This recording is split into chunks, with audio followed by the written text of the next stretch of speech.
آیت نمبر 76 میں ہے، اور جو لوگ ایمان والے ہیں وہ قتال کرتے ہیں اللہ کی راہ میں، اور جو کافر ہیں وہ طاغوت کی راہ میں قتال کر رہے ہیں، تو تم جنگ کرو شیطان کے ساتھیوں سے، یقیناً شیطان کی چال بڑی کمزور ہے۔ یہ بات ہم کو ہر وقت یاد رہنی چاہیے۔ جب ہم لوگوں کے اوپر نفس کا بہت غلبہ ہوتا ہے تو ہم سوچتے ہیں شیطان بہت اسٹرانگ ہے، جبکہ شیطان کی چال بہت کمزور ہے، اللہ تعالیٰ کہہ رہا ہے۔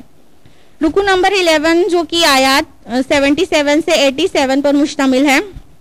آیت نمبر 77 ہے کہ تم نے نہیں دیکھا ان لوگوں کو جن سے کہا گیا تھا اپنے ہاتھوں کو روک کے رکھو اور نماز قائم کرو اور زکوٰۃ دو۔ مکہ میں 12 سال یہی حکم تھا، کفوا ایدیکم، اپنے ہاتھوں کو بندھے رکھو، روکے رکھو۔ سوال یہ ہے کہ کس کا حکم تھا، کیونکہ مکی قرآن میں تو یہ الفاظ موجود نہیں ہیں۔ ایکچولی یہ حکم تھا رسول اللہ صلی اللہ علیہ وسلم کو، اور ممکن ہے کہ آپ کو وحی خفی کے ذریعے سے دیا گیا ہو۔ پھر جب ان کے اوپر جنگ فرض کر دی گئی تو کیا کہنے لگے، ہے پروردگار تو نے ہم پر جنگ فرض کیوں کر دی، کیوں نہ ابھی ہمیں تھوڑی دن کی مہلت اور دی۔ قتال سے دل چرانے کا جو اصل سبب تھا وہ کیا، موت کا خوف۔ تو اس کا جواب دیا گیا آیت نمبر 78 میں کہ تم جہاں کہیں بھی ہوگے موت تم کو پا لے گی، چاہے تم مضبوط قلعے میں کیوں نہ ہو۔ اور آیت نمبر 80 میں کہا گیا وَمَن يُطِعِ الرَّسُولَ فَقَدْ أَطَاعَ اللَّهَ، جس نے رسول کی اطاعت کی اس نے اللہ کی اطاعت کی۔ آیت نمبر 82 میں ہے أَفَلَا يَتَدَبَّرُونَ الْقُرْآنَ، یہ قرآن پر تدبر کیوں نہیں کرتے، یہ نہیں کریں گے تدبر قرآن پر۔ وَلَوْ كَانَ مِنْ عِندِ غَيْرِ اللَّهِ لَوَجَدُوا فِيهِ اخْتِلَافًا كَثِيرًا، اگر یہ اللہ کے علاوہ کسی اور کی طرف سے ہوتا تو اس میں بہت سارا اختلاف پاتے۔ تو منافقین کا کیا حال تھا، قرآن سنتے تو تھے لیکن تدبر نہیں کرتے تھے۔ آج امت محمد کی اکثریت اسی کام کو کر رہی ہے کہ قرآن کی تلاوت ہو رہی ہے، پڑھا سنا جا رہا ہے، لیکن تدبر نہیں ہو رہا ہے۔ آیت نمبر 83 میں قتال کا مضمون اپنے کلائمیکس کو پہنچ گیا ہے، اور کتنی شدت اور سختی ہے اس میں محسوس کریے گا۔ آیت نمبر 83 پس اے نبی آپ جنگ کریں اللہ کی راہ میں، آپ پر کوئی ذمہ داری نہیں ہے سوائے اپنی ذات کے، البتہ اہل ایمان کو آپ اس کے لیے اکسائیں۔ اب سوچئے کہ جس کے دل میں ذرہ برابر ایمان ہوگا اور اس کے علاوہ صحابہ کرام ان پر کیا گزری ہوگی کہ اللہ تعالیٰ کہہ رہا ہے کہ اے نبی آپ اکیلے جائیے جنگ کریے، چاہے یہ لوگ نہیں کرتے ان کو چھوڑ دیجئے اور آپ جائیے جنگ کریے، آپ کو اپنے علاوہ کسی اور کی ذمہ داری نہیں ہے۔ یہی بات موسیٰ علیہ السلام کی قوم میں خود قوم نے کہہ دی تھی کہ جاؤ موسیٰ تم اور تمہارا رب جنگ کرو، اور یہاں پہ اللہ تعالیٰ کہہ رہا ہے اپنے آخری نبی سے کہ یہ لوگ نہیں جاتے تو آپ جائیے، مگر قتال تو ہوگی۔ اس کے بعد منافقین سے خطاب کے بعد اب کچھ تمدنی آداب کا ذکر ہو رہا ہے۔ آیت نمبر 85 میں ہے کہ جو کوئی سفارش کرے گا بھلائی کی تو اس میں سے اس کو بھی حصہ ملے گا، اور جو کوئی سفارش کرے گا برائی کی تو اسے بھی اس میں سے حصہ ملے گا۔ یعنی اچھی بات کی سفارش کرنا چاہیے جائز طریقے سے، اور برائی کی اور بری بات کی نہیں کرنا چاہیے۔ آیت نمبر 86 ہے کہ اور جب تمہیں سلامتی کی دعا دی جائے تو تم بھی سلامتی کی اس سے بہتر دعا دو یا وہی لوٹا دو، یعنی سلام کا جواب وعلیکم السلام ورحمۃ اللہ وبرکاتہ دو، یا تو کہہ دو وعلیکم السلام کم از کم۔ رکو نمبر 12 جس میں آیات 88 سے 91 تک ہے، اس میں یہ ہے کہ جو منافقین میں پر تیسری سب سے بھاری چیز تھی وہ تھی ہجرت کا حکم۔ تو آیت نمبر 88 اور 89 میں واضح کر دیا گیا کہ جو لوگ ہجرت کے عام حکم کے بعد بھی ہجرت نہ کریں، گویا وہ ثابت کر رہے ہیں کہ ان کے گھر بار، رشتہ دار، کاروبار زیادہ محبوب ہے ان کو اللہ سے زیادہ، اللہ کے رسول سے زیادہ، اور اللہ تعالیٰ کی راہ میں جہاد اور اس کے دین کے غلبے سے زیادہ۔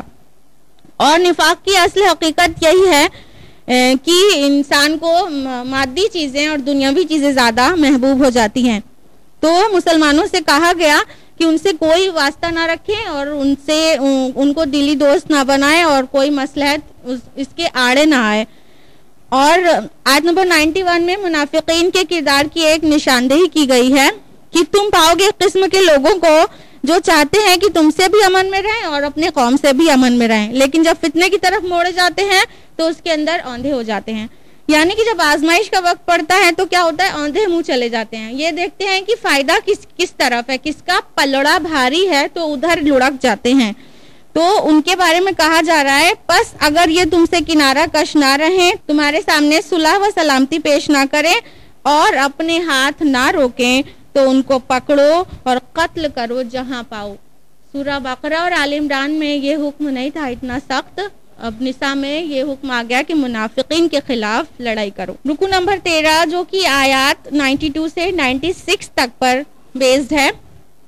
اب ایک اور معاشرتی مسئلہ آ رہا ہے قتل عمد اور قتل خطا کا، یعنی جان بوجھ کر قتل اور خطا سے بائی مسٹیک قتل ہو جانا۔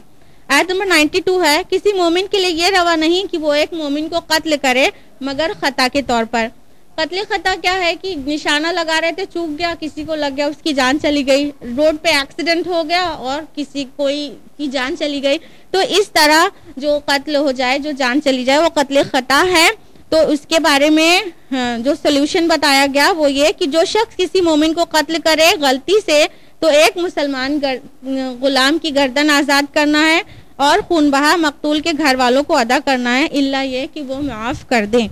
تو قتل خطا کے بدلے قتل نہیں کیا جائے گا، بلکہ اسلامی حکم یہ ہے کہ ایک غلام آزاد کرے، یہ اللہ کا حق ہے، اور دیت یعنی خون بہا پہنچائے، اور یہ مقتول کے ورثاء کا حق ہے۔ اور قتل عمد کا قانون آیت نمبر 93 میں آیا کہ جان بوجھ کے اگر کسی کی جان لی جائے تو وہ کیسا ہے، اور جو کوئی قتل کرے گا کسی مومن کو جان بوجھ کر تو اس کا بدلہ جہنم ہے جس میں وہ ہمیشہ رہے گا اور اللہ کا غضب اس پر ہوگا۔ تو مسلمان کو جان بوجھ کر قتل کرنے کا جو سزا ہے وہ جہنم بتائی گئی ہے۔ اور مائدہ میں ہم لوگ جانیں گے آیت نمبر 32 میں کہ وہ تو ایسا ہے گویا سارے انسانوں کو قتل کر دیا۔ آیت نمبر 94 میں ہے کہ اگر کوئی مسلمان کسی کے قتل پر قادر ہو جائے اور پھر وہ زبان سے کلمہ پڑھ دے، مسلمان اپنے کو دکھائے، تو کیا حکم ہے؟ آیت نمبر 94، اے اہل ایمان جب تم اللہ کی راہ میں نکلو تو تحقیق کر لیا کرو، اور جو شخص بھی تمہارے سامنے اسلام پیش کرے تو یہ مت کہہ دیا کرو تو مومن نہیں۔ اصل میں اس کے پیچھے جو شان نزول ہے وہ یہ کہ حضرت اسامہ رضی اللہ عنہ کسی سریہ میں کسی پر قادر ہو گئے قتل کرنے پر، تو اس نے اس وقت کلمہ پڑھ دیا۔ اب کوئی بھی ہوتا تو یہی سوچتا کہ اپنی جان بچانے کے لیے کلمہ پڑھ رہا ہے، حضرت اسامہ نے بھی یہی سوچا اور اس کا سر قلم کر دیا۔ اس کے بعد ایک کھٹک باقی رہ گئی تو رسول اللہ صلی اللہ علیہ وسلم سے آ کے ذکر کیا تو اللہ کے رسول نے فرمایا، ہے اسامہ تم نے اس کا دل چیر کر کیوں نہیں دیکھ لیا کہ وہ دل سے کلمہ پڑھ رہا تھا کہ نہیں۔ اور ایک روایت میں یہ آتا ہے کہ اگر وہ کلمہ روز آخرت تمہارے خلاف حجت بن کے آئے گا تو تم کیا کرو گے۔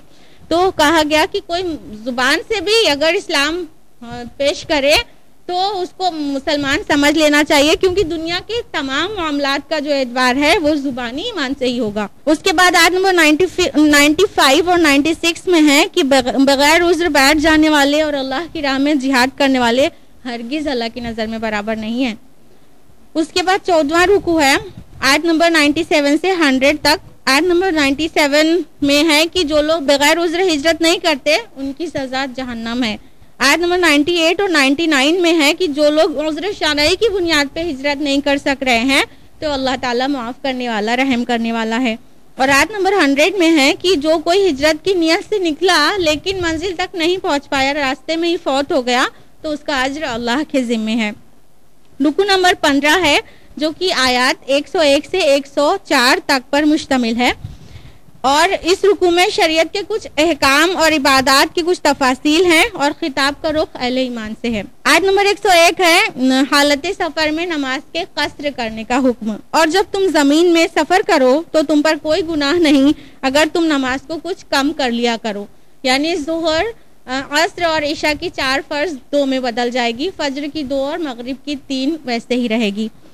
اس کے بعد آیت نمبر 102 میں صلاۃ الخوف کا سولوشن بتایا گیا ہے کہ خوف کی حالت میں صلاح کیسے ہوگی۔ پوری جماعت ایک بار میں نہیں کھڑی ہوگی، بلکہ اس کی عملی صورت جو اللہ کے رسول نے کر کے دکھائی ہے وہ کچھ اس طرح کی اللہ کے رسول جماعت میں کھڑے ہو جاتے اور 1 رکعت کے بعد بیٹھے رہ جاتے، تو آدھی جو جماعت نماز پڑھ رہی ہے وہ 1 رکعت اپنے سے پورا کر لیتی اور پھر وہ لوگ نماز سے باہر ہو جاتے، اور باقی آدھے جو اسلحے لے کے تعینات تھے اب وہ لوگ جماعت میں داخل ہو جاتے اور اللہ کے رسول کے پیچھے نماز 1 رکعت پڑھتے، اور اللہ کے رسول صلی اللہ علیہ وسلم سلام پھیر دیتے، اور جو جماعت کی 1 رکعت اور بچی ہے وہ اپنے آپ پوری کر لیتے۔ اس طرح سے صلاۃ الخوف کی ادائیگی ہوتی ہے۔ آیت نمبر 103 میں ہے کہ صرف نماز سے ہی ذکر اللہ کا حق ادا نہیں ہو جاتا ہے، پھر کیسے ہوتا ہے؟ پھر اللہ کا ذکر کرو کھڑے ہوئے، بیٹھے ہوئے اور لیٹے ہوئے، ہر حال میں نماز سے فارغ ہو کر بھی اللہ کو بہت یاد رکھنا ہے، اللہ کو یاد کرنا نہیں ہے، اللہ کو یاد رکھنا ہے۔ رکوع نمبر 16 جو کہ آیات 105 سے 112 تک پر مشتمل ہے، اور آیت نمبر 105 سے 107 تک میں حضور صلی اللہ علیہ وسلم کو تنبیہ کی گئی ہے کہ منافقوں اور خیانت کرنے والوں کی وکالت نہ کریں، اور پھر غلطی ہو جانے والوں کا سلوشن بیان کیا گیا ہے کہ آیت نمبر 110 میں، اور جو کوئی بری حرکت کرے یا اپنی جان پر ظلم کر بیٹھے پھر اللہ سے استغفار کرے تو وہ اللہ کو بخشنے والا اور بہت رحم کرنے والا پائیں گے۔ یعنی اگر خطا ہو ہی جائے، گناہ ہو ہی جائے، تو اس کا سلوشن یہ ہے کہ توبہ کرے۔ آیت نمبر 112 ہے، اور جو کوئی کسی غلطی یا گناہ کا ارتکاب کرتا ہے پھر اس کا الزام کسی بے گناہ پر لگا دیتا ہے تو اس نے اپنے سر ایک بہت بڑا بہتان باندھا اور بہت سری گناہ کا بوجھ لے لیا۔ یعنی بے گناہ کو پھنسا دینا، یہ اس کی سزا اللہ تعالیٰ دے گا۔ رکوع نمبر 17 جو کہ آیات 113 سے 115 تک کا ہے۔ آیت نمبر 113 میں اللہ تعالیٰ کے اس فضل اور احسان کا ذکر ہے جو آپ صلی اللہ علیہ وسلم پر آپ نے کیا تھا۔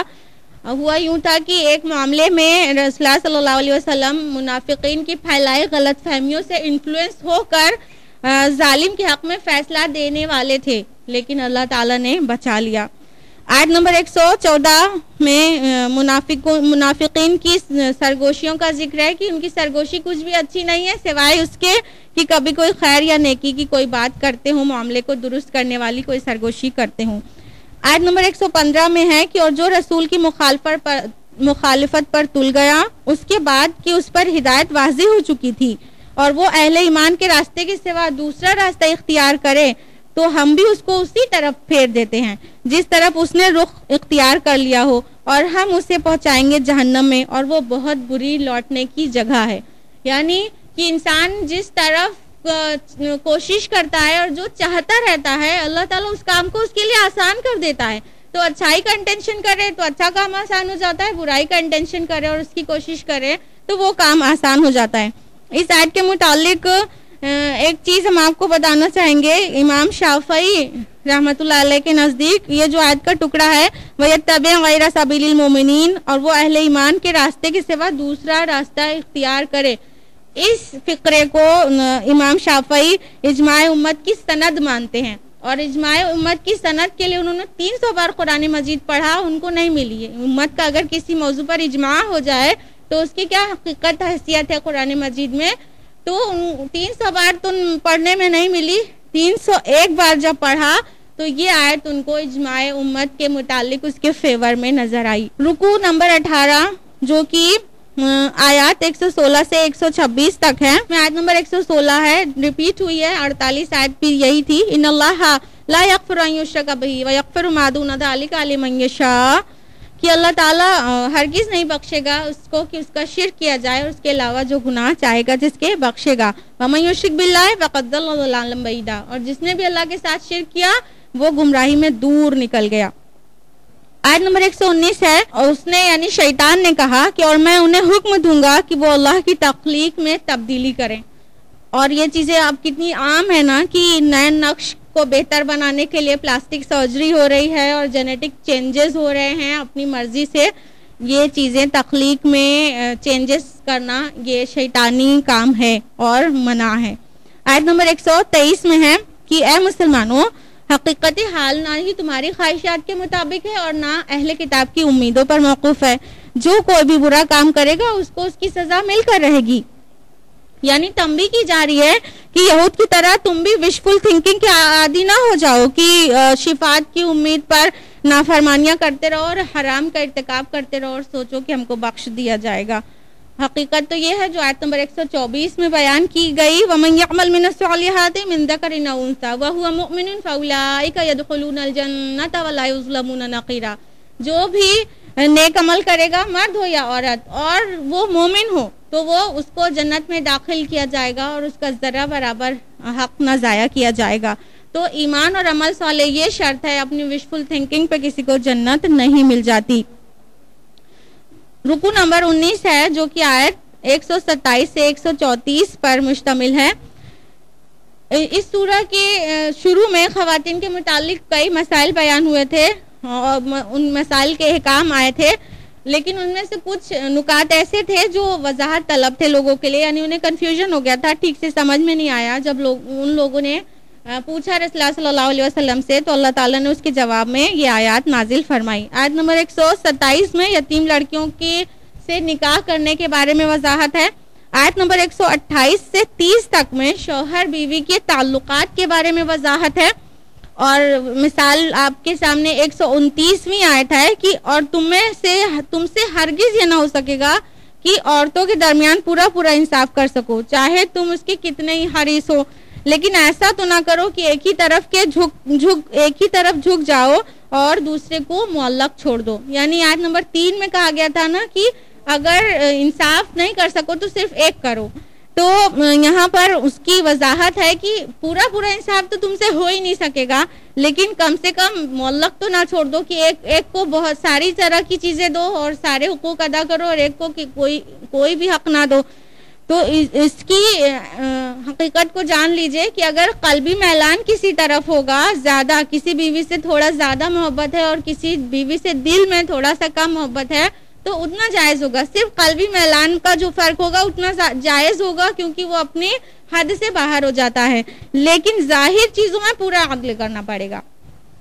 آیت نمبر 131 ہے کہ اور اللہ کا تقوی اختیار کرو۔ یہ جو احکام ہے، احکام شریعت، اگر اس میں تقوی کو چھوڑ دیا جائے تو پھر پوری شریعت مذاق بن کے رہ جائے گی۔ تو احکام کے بعد اکثر ہی اس طرح کی آیات ہیں۔ رکو نمبر 20 جو کہ آیت نمبر 135 سے 141 تک پر ہے۔ آیت نمبر 135 بہت اہم آیت ہے، بہت اہم آیت ہے، بہت اہم آیت ہے۔ یا ایھا الذین آمنوا کونوا قوامین بالقسط شہداء للہ، اے ایمان والو کھڑے ہو جاؤ پوری طاقت کے ساتھ عدل کو قائم کرنے میں اللہ کے گواہ بن کر۔ یہ بہت عظیم آیت ہے۔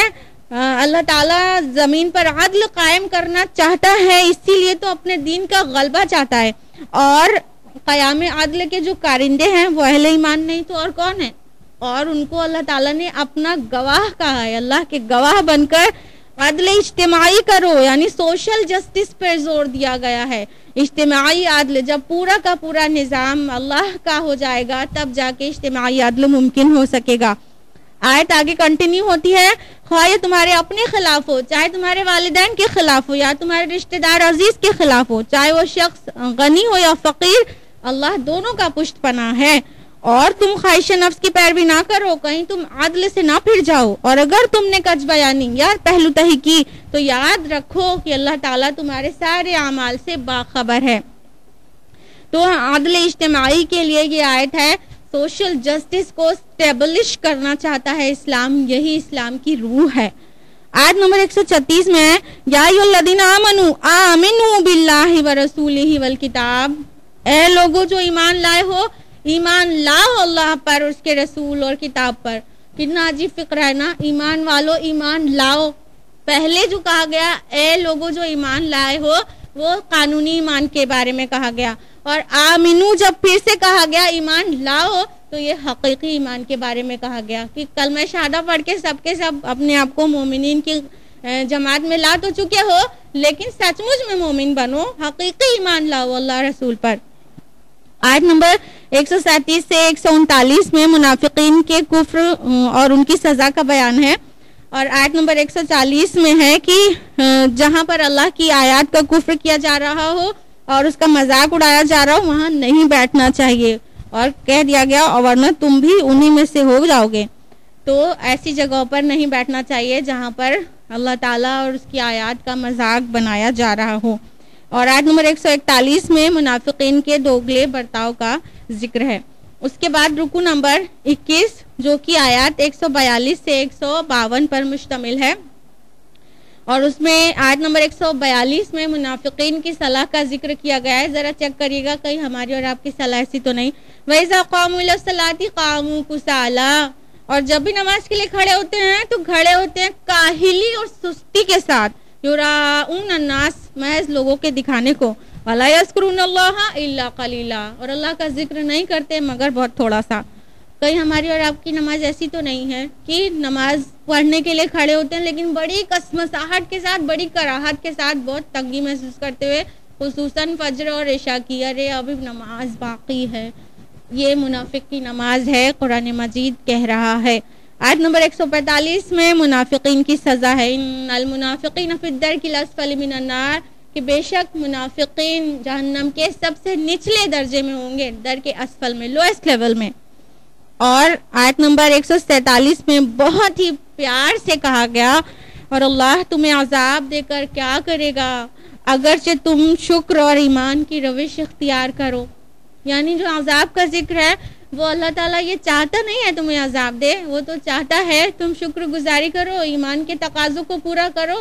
وہ بہت قدر کرنے والا ہے، تو وہ عذاب دے کر کیا کرے گا. اگر ہمیں بات سمجھ میں آ گئی ہو تو ہم اللہ کی نافرمانی چھوڑ دیں. اس کے ساتھ ہی 5واں پارہ مکمل ہوتا ہے الحمدللہ. آئندہ کل کنٹینیو ہوگا 6واں پارہ انشاءاللہ. اللہ سبحانہ و تعالیٰ قرآن مجید کے اصل فہم ہمیں نصیب کرے اور ہمیں صراط مستقیم پر چلا دے. آمین. وآخر دعوانا الحمدللہ رب العالمین. ربنا تقبل منا انک انت السمیع العلیم. والسلام علیکم ورحمۃ اللہ وبرکاتہ.